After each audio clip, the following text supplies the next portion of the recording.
Hi and welcome to Tabletop Mini Showcase. I'm Jim, and in this video... Do you mind, mate? I'm trying to film a video here. It's not all about you, you know. Off you pop, dickhead. Oh, I totally forgot what I was going to say now. Alright, so since it's Other Games April and we're not talking about that one game... If you talk about those of whom we do not speak, have you not spoken of that about which we do not talk? Do not speak of that about which we talk of not speaking about.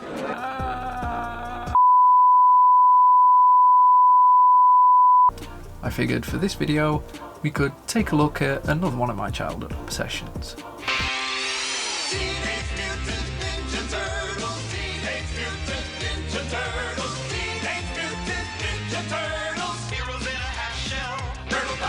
Like most kids that grew up in the early 80s, I was absolutely enamoured with the cartoon. I had a Ninja Turtles skateboard, which one of my neighbours stole. I did get it back though, so I loved eating pizza because of this cartoon. I even started to learn martial arts as a result of it. Well, 50% Ninja Turtles, 50% Jackie Chan movies. And even though I'm nearly 40, I still absolutely love that cartoon. I have a whole bunch of the old action figures from the 80s. I have a bunch of the new reissued action figures. I have various statues and collectibles. I collect the comics, and I have a bunch of the old RPGs from Palladium. Old things. And recently, I've been lucky enough to get my hands on a copy of the Teenage Mutant Ninja Turtles Shadows of the Past game that was released on Kickstarter. It wasn't cheap, I had to buy it on eBay, and the aftermarket cost of this game is pretty high, but it's a pretty incredible game, and I am so stoked that I managed to pick a copy of it up. And although this game comes with a whole bunch of Ninja Turtles minis that look fantastic, including a set of Ninja Turtles that are clearly based on the Mirage Turtles from the comics, the original comics, and a set of IDW Turtles that are based around the more recent comic book version of the Ninja Turtles. I really wanted something that reminded me of the Ninja Turtles that I remember from childhood.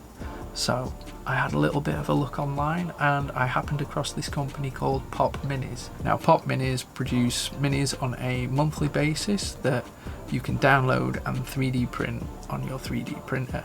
These minis are inspired by popular culture characters from the 80s, 90s, 2000s, etc. And as I was scanning through their collection, I found a really great set from January 2022, I believe, that I figured would be the perfect minis for using as proxies for my Ninja Turtles games. The minis themselves have a really great stylized look to them. They're really quite simplistic models.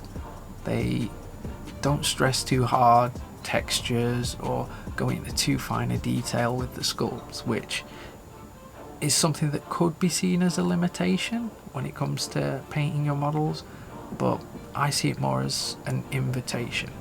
You have the opportunity to paint them simply and easily and quickly if that's how you want to paint them, but you also have this opportunity to explore how you want to create texture through the way that you paint, or perhaps maybe you want to go for a more stylized approach, and having this sort of blank canvas in terms of sculpt means that you're not restricted to painting that texture the way that the sculpt tells you you've got to paint it. You can actually think a little bit outside of the box and try and create that look using your own techniques and your own style, and I really like that. I like to be given space to kind of spread my wings a little bit when painting.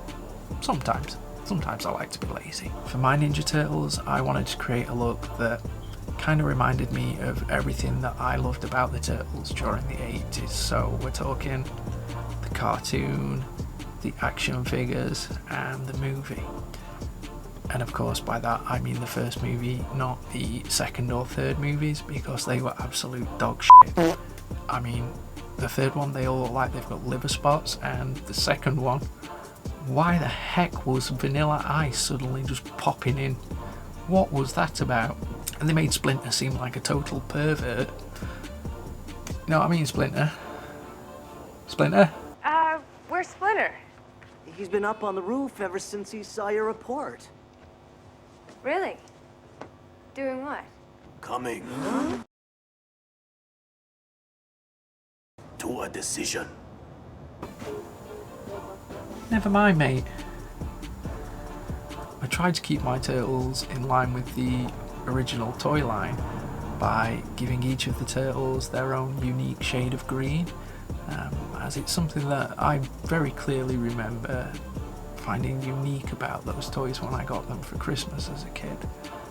So for Leonardo, I went with kind of a jade green. For Michelangelo, a very dark green. For Raphael, a very vibrant green. And for Donatello, quite a dark brownish green. In particular, I really like how bright Raphael is, because his character has always been very dark and moody, and so having this really fun juxtaposition of a really dark and moody character with a really playful bright green skin tone is just really interesting to me, and it tickles my brain in a way that I really enjoy. Kind of in the same way that shows like Buffy the Vampire Slayer kind of messed with that dynamic of changing your expectations and proving that you can't really judge a book by its cover. I mean, who would think that like a tiny little cute cheerleader is going to kick everybody's ass, right? Fantastic show. I also decided that I want to kind of explore the texture of the turtle's skin, and rather than just paint them totally smooth and clean and do like really neat blends, I thought it'd be interesting to try and give them a sort of scaled look. So I experimented a little bit with stippling, and that kind of presented a new problem where I had to try and figure out how I was going to represent the highlights on the skin and the dark areas whilst stippling rather than just blending with a paintbrush, which was quite a fun thing to explore. I mean, I found that in some cases glazing helped, and sometimes just increasing the intensity of the lighter dots in the area that I wanted to create a brighter tone, similar to like how a Monet painting would be done, I guess. I would say that I don't really like classical art, but I kind of do. I'm very much a fan of the work of Michelangelo, and not just because of the obvious turtle reference. I'm a big comic book art fan, and Michelangelo, in my opinion, was like the original comic book artist.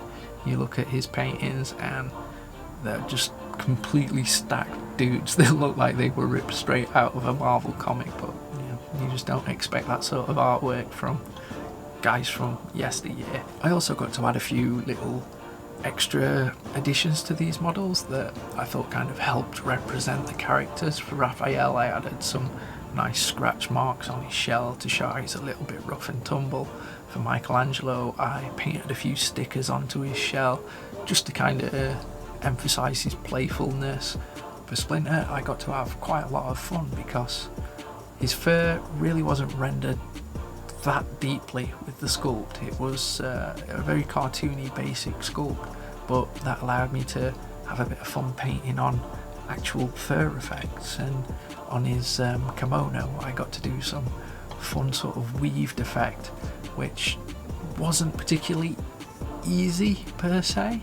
It wasn't difficult, it was just time consuming, but it was really fun. And again, it's little things like that that I really enjoy personally. I like to explore these fun little avenues and see where they take me and what new things I can learn whilst doing them. For April, there really wasn't a lot of room for exploration. There's only so many ways you can paint a white woman in a yellow jumpsuit.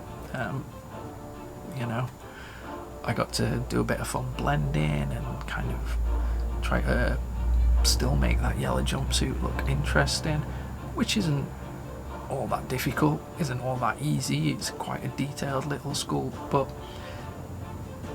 it was fun. It was still fun. And one of the things that I do like about these models is they are very stylized. They have very heroic proportions. So looking at April, you can really see how her head and her hands are significantly bigger than what they would be on most of your more realistic minis.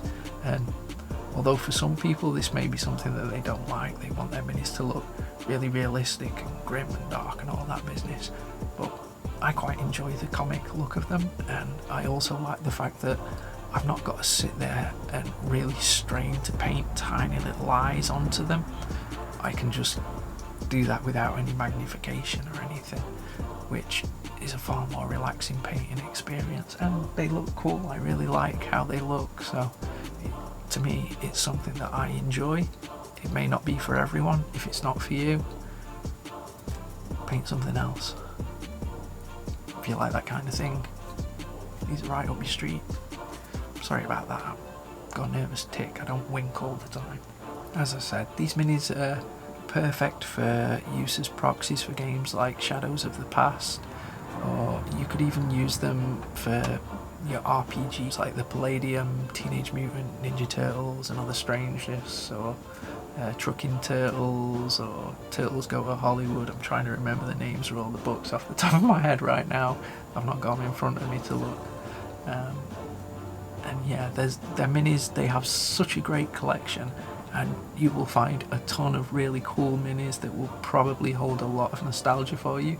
So if you want to use them for proxies or RPGs, sort of your miniature agnostic games, they might be a really fun addition. If not, you might just want to buy them purely just for the sake of painting them and having them in your collection, because they truly are really great little sculpts. And if you're a certain age and you remember these sorts of characters from the 80s, 90s, early 2000s, they're going to be something that will really strike a chord with you, and I think you'll have a great time painting them. I will put each one of these minis on a little 360 video at the end of this video, so please don't click off when I do me, because you'll miss out if you want to actually see what they look like and maybe get inspired and have some idea of how to paint them yourselves. Thank you for watching the video. I hope you've learned something. I hope that you've had fun watching this video, and that you check out Popminis and maybe pick up one of their sets, or maybe sign up to their Patreon, because these guys are doing really cool models, and if you can afford to do that, do it. I can't, but you know, if you can, please do. It's always good to support people like that. Don't forget to like, share, subscribe. It helps my channel out, it helps me out. I'm always really appreciative of all the help that you guys give me. I love everyone that comments. I think you're all fantastic. Everyone who likes the videos, you know, you genuinely do make my day. It means a lot to me. I have a little world, and you're a part of it if you do those things. So thank you to each of you that do. So have fun painting your minis. Have a good time out there in life in general, and yeah, be nice to each other. Action!